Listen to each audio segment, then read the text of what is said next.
안녕하십니까. 민법을 잘 아는 남자 안영찬입니다.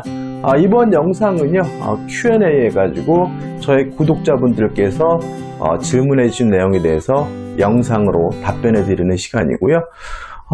질문의 결론은 뭐냐면, 강의를 들으면 이해되지만 바로 다 까먹습니다. 환장하시겠죠, 그죠? 이분의 질문 내용은 이렇습니다. 제가 읽어보면 나다님이신데, 교수님, 개인적인 질문이 있어 글을 남깁니다. 민잡 열심히 보고 있는데 작년에 2달 듣고 올해 다시 처음부터 보고 있습니다. 근데 강의를 들을 때마다 내용은 이해가 가고 무슨 말인지 알겠는데 다음 강의를 들으면 그전 내용이 생각이 안 납니다. 하나 알면 하나 까먹는 이런 식인데 복습은 어떤 방법을 하는 게 좋나요? 이런 질문이거든요. 참 답답하죠? 이런 경험을 아마 대부분 우리 수험생분들이 하고 계실 거고, 이런 일이 벌어질 때 하는 행동이 있어요. 뭐냐면 계속 앞부분만 되새김질 도돌이표 하듯이 맨날 앞부분만 공부하고, 특히 이제 전체를 놓고 보면 민법 총칙만 보는 경향이 발생하게 되거든요. 그래서 이런 딜레마가 생겼을 때 좀 조심을 하셔야 됩니다. 자, 우리가 민법을 공부한다는 것이 뭔지에 대해서 다시 한번 생각을 해볼게요.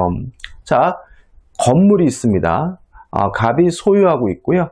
갑이 소유하고 있다는 말은 등기하고 있다는 말이고, 자기 앞으로 소유권이 있다는 얘기겠죠. 근데 이 갑이 이 건물을 팔고 싶어요. 그래서 을을 만나가지고 내 건물 살래 청약이라는 의사표시를 하고요. 우리 갑의 건물을 가서 보니까 마음에 들어요. 좋아요. 좋다. 내가 네 건물을 사겠다. 승낙이라는 의사를 표시하게 되면 이제 이 두 사람은 뭐 한 거냐면 매매라는 법률행위 계약을 하게 된 거죠. 그러면 이제 갑은 을에게 대금을 지급해달라 요구할 수 있는 청구권, 채권이 생기게 되고요. 을은 갑에게 이전 등기해달라 요구할 수 있는 청구권, 뭐가 생기죠? 채권이 생기는 거거든요. 그래서 갑이 을에게 이전 등기를 해주고, 을이 갑에게 대금을 지급한다면 이제 갑과 을 간의 모든 거래는 완성이 되게 돼요. 근데 문제는 이 하나의 거래가 민법의 전부라는 점입니다. 자, 우리가 민법을 공부할 때 처음에 민법 총칙이라는 걸 공부하는데 주로 뭘 공부하냐면 법률행위라는 것하고 의사표시라는 걸 공부해요. 무효다, 취소다, 부관이다 이런 것도 나오지만 결국은 의사표시의 일종인 거거든요. 다시 말하면 요 갑과 을 간의 요 법률행위와 의사표시를 공부하게 되면 민법 총칙이 끝난다는 얘기고요. 그 다음에 우리가 물권법에서 뭘 공부하냐면 부동산이다, 동산이다 그런 것도 배우고, 등기다, 점유권이다, 소유권이다, 또는 용익물권이다, 담보물권이다 이런 거 하게 되면 이게 뭐죠? 물권법이 끝나게 되는 거죠.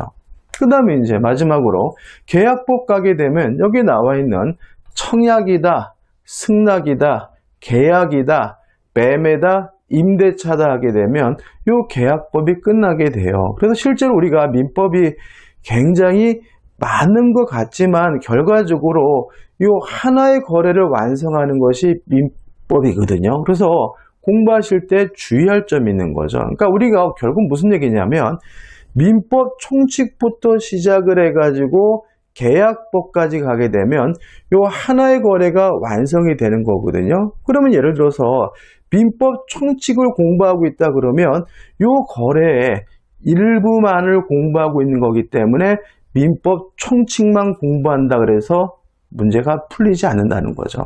다시 말하면 모든 내용이 다 뭐가 되어 있는 거예요? 연결되어 있는 겁니다. 그래서 이거 전체를 다 보셔야 돼요.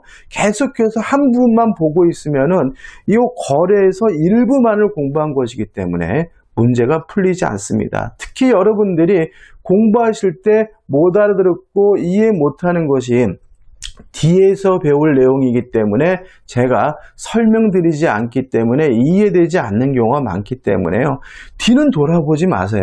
자꾸 잊어버린다고 생각하시고 자꾸 뒤만 돌아보시면 계속해서 앞부분만 보는 일이 반복할 수 있으니까 죽이 되든 밥이 되든 전진을 해야 돼요. 그래서 제가 드리고 싶은 말은 뭐냐면, 첫째, 내가 지금 보고 있는 이 부분은 전체 거래에서 일부를 공부하고 있는 거다. 이 일부를 공부한다 그래서 문제가 풀리지는 않는다. 따라서 너무 일부에 집착하지는 말아야 되고요. 두 번째는 조금은 털털해지자. 너무 꼼꼼하면 진도를 나갈 수가 없다.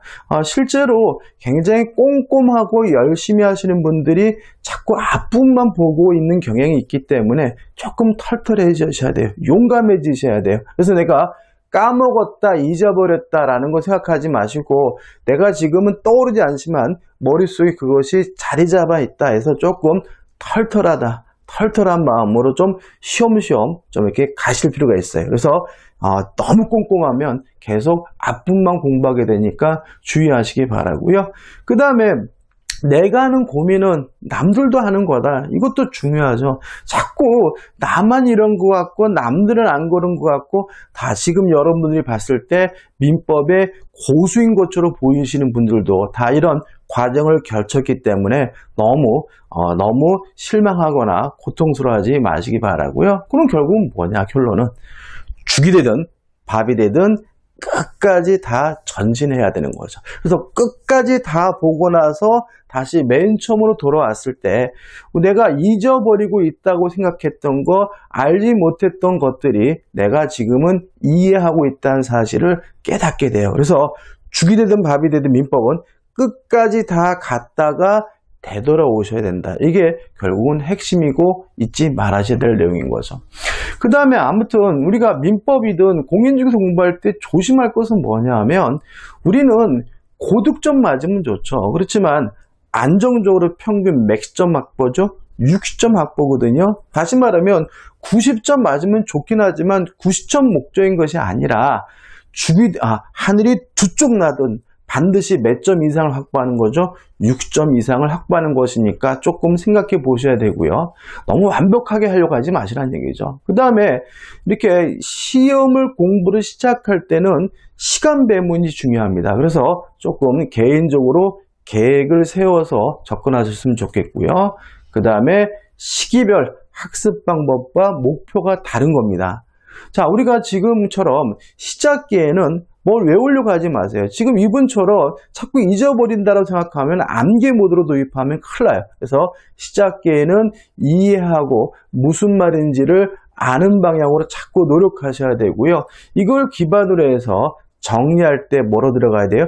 암기 모드로 돌아가야 되는 거죠. 그 정리가 끝나면 이제 시험 보기 전날 전과목을 다 당일치기라고 시험 보러 가게 되는 겁니다.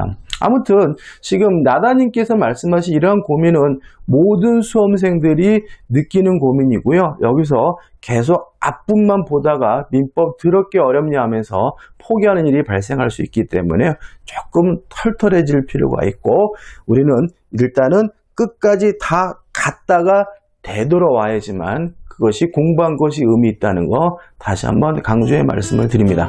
자, 이 영상 여기까지고요. 도움이 되셨다면 구독, 좋아요 부탁드리겠습니다. 고맙습니다.